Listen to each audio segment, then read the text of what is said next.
এই গত 15-16 বছরের দেশটা অনেক ক্ষতি হয়েছে। কিছু কিছু লোক ব্যাংকগুলোকে খালি করে ব্যাংকের টাকা নিয়ে পালাই গেছে, দেশ ছেড়ে চলে গিয়ে বিদেশে গিয়ে তারা ব্যবসা বাণিজ্য তৈরি করছে। আমাদের ব্যাংকগুলো শূন্য হয়ে গেছে। আমি বললাম ফোকলা হয়ে গেছে, ঠিক না? আমি আমার বক্তৃতার সময় সেই কথাটা সবসময় বলতাম। আজকে আবার সেটাকে ঠিক করতে হবে।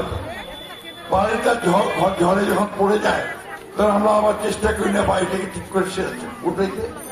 এখন আমাদেরকে আবার সেই ঘরটাকে উঠাইতে হবে। এখন কোনো ঝগড়াঝাটি না, সঠিক লোকটাকে ভোট দিয়ে সঠিক লোককে পার্লামেন্টে নিয়ে এসে ইনশাআল্লাহ আমরা আগামী দিনে আমরা সুন্দর একটা বাংলাদেশ, ভালোবাসার একটা বাংলাদেশ, প্রেমের একটা বাংলাদেশ আমরা তৈরি করতে চাই। আর একটা দল উচ্চাচ্ছিত আসতে তো আমাদের কাছে, তাই না? মার্কা হতে দাঁড়িয়ে ভালো রাজনীতি যে কেউ করবে, সবাই আসবে, সবাই ভোট চাইবে।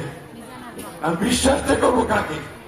এই দলটা 1971 সালে যখন আমরা স্বাধীনতা যুদ্ধ করি, এখানে অনেক মুক্তিযোদ্ধা আছে, এই দলটা আমাদের স্বাধীনতা যুদ্ধকে সমর্থন করে না।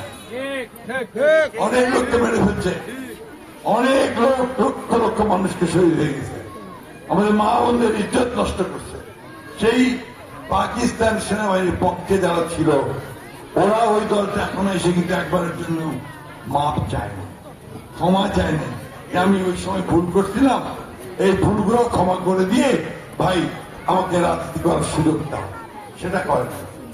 তো যারা এটা করে নাই, যারা আমার স্বাধীনতার বিরোধিতা করছে, তার হাতে কি আমি দেশের দায়িত্ব তুলে দিতে পারি? তুলে দিতে পারি? নিরাপদ না, তাই না? তাই আমার অনুরোধ, আমার সমস্ত মা বোনরা এখানে আছেন, ভাইয়েরা আছেন, তাদেরকে অনুরোধ করবো দেশের জন্য, দেশের কল্যাণের জন্য আপনারা সঠিক রাজনীতিতে বেছে নেবেন।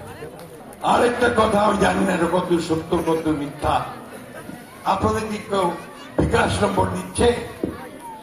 না বোধহয় না, কেউ আসে নাকি তাহাতে এলা না, এখানে আসে না।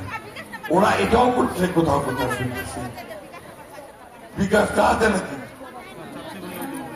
ওই যে ওগুলো বিকাশ নাম্বার টাম্বার কাউকে দিবেন না, এগুলো সমস্ত হচ্ছে আপনার ভাওতামি ধান্দাবাজ, এটা করবেন না কেউ।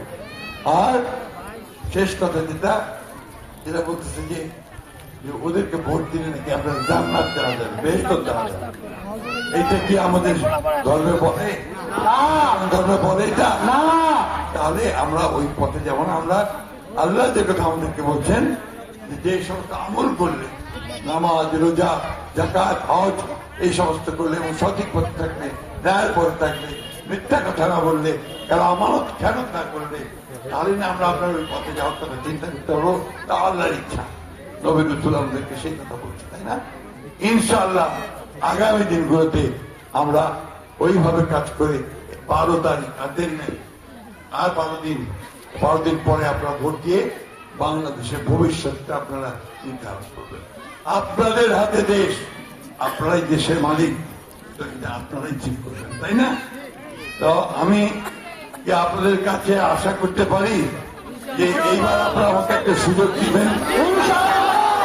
হয়তো আমার শেষ নির্বাচন, আপনাদের কাছে কি আমি এটা আশা করতে পারি?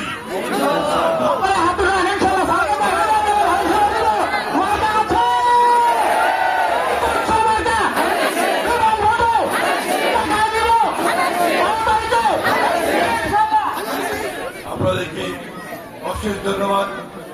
আল্লাহ তাআলা আপনাদেরকে ভালো রাখুক। আমি হিন্দু ভাই বোনদের বলবো যে ভগবান ভালো রাখুক। সবাই মিলে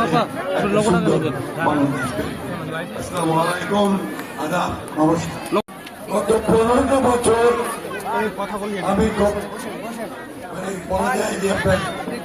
ঝামেলায় ছিলাম। আমার দলে প্রধান খালেদা জিয়া তিনি জেলেছিলেন, আর তারপরে যে নেতা তারেক রহমান তিনি নির্বাসিত হয়ে লন্ডনে ছিলেন। ফলে দলটার পুরা দায়িত্বটা আমার উপর এসে আমরা সারা দেশে এই দলকে ঠিক রাখার জন্য ঠাকুর গায়ে কম আসতে পারছি। এই জন্য আপনারা আমাকে ক্ষমা করে দিবেন। প্রিয় বন্ধুরা, মা ও বোনেরা, আমরা রাজনীতি করি দেশের মানুষের কল্যাণের জন্য, ভালোর জন্য।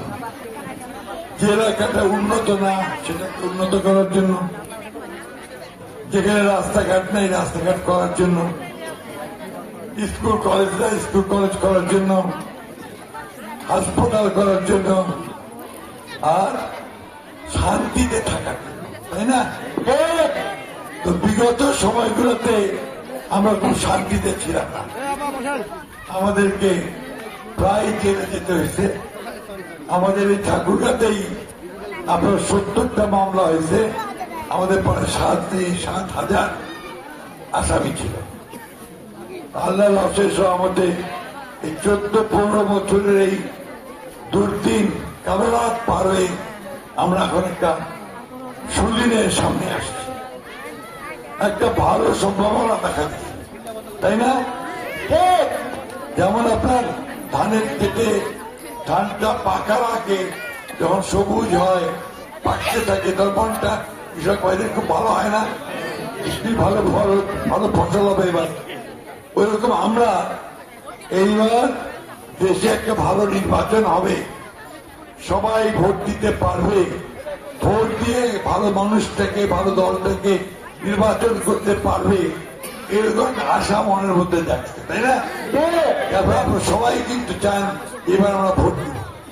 আর আমাদের এই ছেলেরা মেয়েরা আছে 18 বছর বয়স হয়েছে, ওরা আবার নতুন ভোট দিবে প্রথমবার। এর আগে অনেকে আছে ভোট দিতে পারে না, বয়স হয়েছিল কিন্তু ভোট দিতে পারে না, ভোটার হয়েছিল ভোট দিতে পারে না, ওই আলোটাই তো চলে গেছে, ভোটটা আলো হয়ে গেছে, তাই না? এইবার সুযোগ আসছে, আমরা ঠিক মতো ভোটটা দিতে পারবো। এই জন্যই বন্ধুগণ আপনাদের কাছে আমার অনুরোধ, যে আমার তো অনেক বয়স হয়ে গেছে, দীর্ঘকাল আমি আপনাদের সঙ্গে কাজ করছি। আমার বাবা এই এলাকায় আপনাদের সকলের কাছে পরিচিত চকা মিয়া, উনি তো 27 বছর 28 বছর আগে মারা গেছেন, চলে গেছেন। তাও এরা ওরা চকা মিয়ার কথা জানে, ঠিক না? কেন? যে উনি ভালো কাজ করে দিয়েছেন। আজকে ওনার ছেলে হিসাবে আমিও আপনাদের সামনে এসেছি। আপনারা আমাকে আঙুল দেখায় বলতে পারবেন না যে আপনি খারাপ কাজটা করছেন।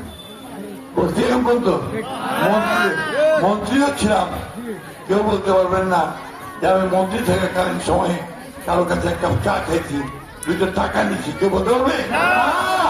এটা আমি বললাম, এটা আজকাল